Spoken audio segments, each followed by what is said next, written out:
બાપુ બાપુ સારી છે હાચું હાચું અરે અમરજો ભાઈ હવે હા માણે ખમા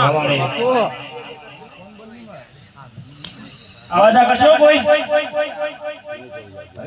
હા માણે એ મારી 500 વાળું ખમા આજે મારું સખીનું એમ કહેવું છે હા માણે કે પરમાણીની જાતક તો તમે કરી હા માણે